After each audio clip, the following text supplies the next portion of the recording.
Okay, so now we're going to talk about the second limb of yoga called Niyama, which is translated to inner observances.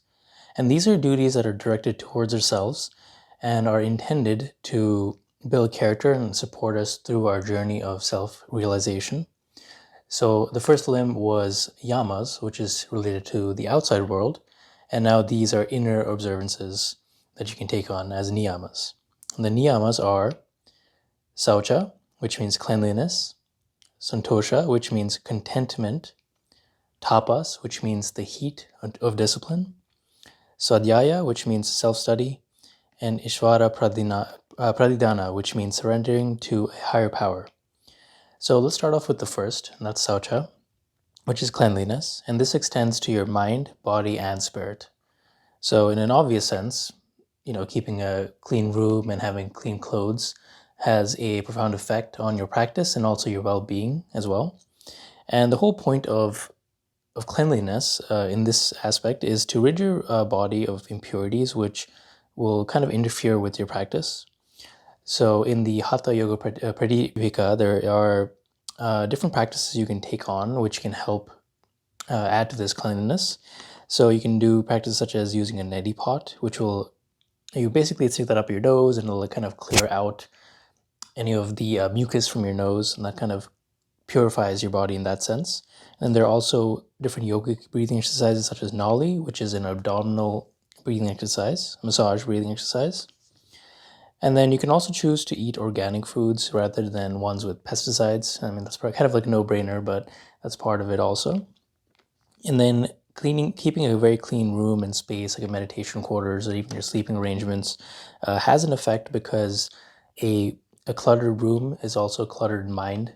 And you'll also notice this in meditation halls, such as Zendos, where it's very empty, very clear, and there's not much extra things added on. It's very clear, and that allows your mind to become empty as well. Now, the second niyama is Santosha, which is contentment. And that means basically being happy where you're at right now. So there are things in nature, matter, which is known as prakriti, and that's always in flux. So things come and go, people come and leave, job situations come and go. So you want to be very accepting of the nature as it is right now, and just understand that things come and go, and nature is very impermanent. It's very similar to the Buddhist emphasis on life is impermanent. So just accept that things are going to come and go, and just be content with that. And I also find that personally gratitude lists also help with this aspect of being content with where you're at right now, because you are writing down things that you're happy for in this present moment, and that allows you to enjoy life as it is, rather than thinking that once you achieve this and this, then you'll be happy. So it's all about self-acceptance, and that starts with accepting the present moment as it is. Now, the next niyama is tapas, which is the heat of discipline. And this is basically bringing a certain amount of fire or energy towards your practice. So meditation shouldn't be something that we're kind of slack. I know we tend to picture just monks, so this is just kind of sitting blankly and there's nothing really going on inside. But rather, it's a certain vigor that you bring towards your practice. And tapas can help burn away the impurities. So if you've ever gone to like a kind of a more intense yoga class, you'll know that afterwards you feel almost a little bit free, because you've effectively taken that energy or inner fire and you've transformed yourself within that period of time.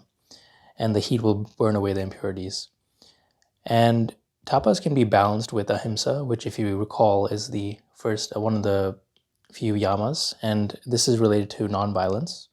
And you can balance that heat, which if it's unchecked, it can build up into aggression and abuse. So by practicing ahimsa, which is non-violence, you can make sure that you're more mindful with the heat you're building up, and you can always lower the flame if it tends to be a little bit too high, with contentment, which is santosha. And you've also noticed this right now with the current trend in modern yoga, where it's very much physical focused. It's like almost like a workout where everyone's competing with each other. So that, I think, in that instance, they can definitely benefit from a practice like Santosha, which we just learned about, where you're just content with where you are. Although you're still bringing that fire of becoming the best person you can be, it is balanced by accepting yourself and loving yourself where you're at right now. And then the next niyama is Svadhyaya, which is self-study.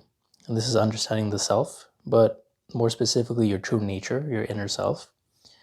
And this can also mean breaking, kind of understanding yourself and your thought patterns and what causes your ego to flare up. And it's basically the mastery of self, and then also the mastery of your inner self. So the way to do this is you can repeat a mantra, like Om or something like that, where if you repeat it long enough, your whole being becomes infused with that particular mantra, and then you fall into a kind of silence where you experience your true nature.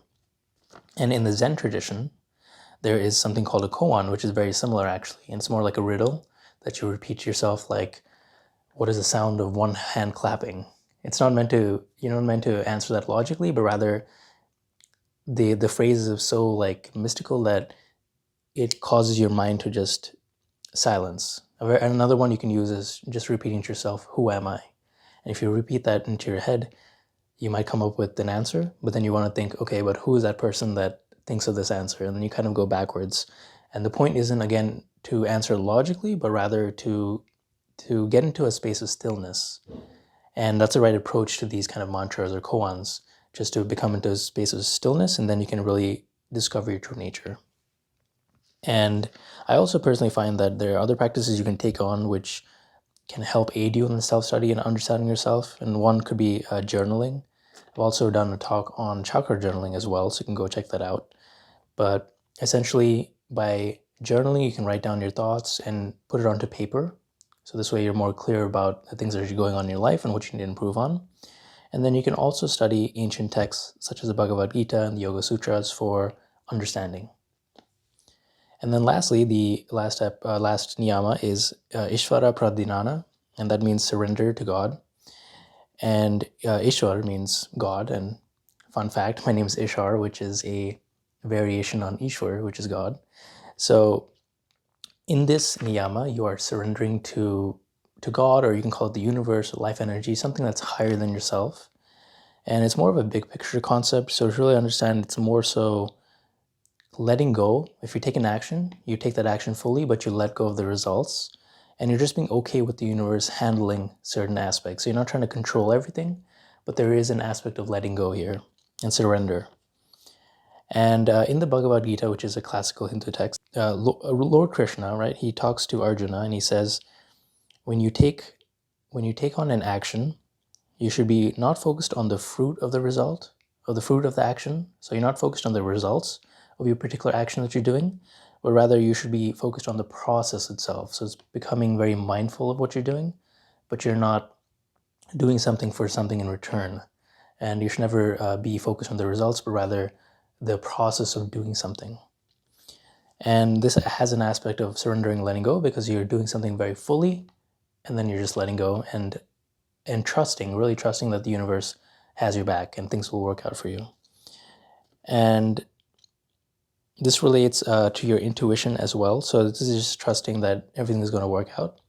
And this takes time as well, just to understand yourself and understand what your intuition is really telling you, because sometimes it can be clouded by other people's opinions. So this takes some time of really quiet solitude to really understand what you want to do and then focus on that. But then again, not trying to control the action, but rather just doing your work, showing up, and then letting go and receiving. So this is the second limb of yoga, which is niyama. And by adhering to the first limb and second limb, yamas and niyama, you are now preparing you've created a good foundation to now build your spiritual practice, because as I mentioned, from the limbs going forward, the practice becomes more subtle. So if you have a nice foundation, then the practice will become deeper and it becomes more beneficial to you. Thank you.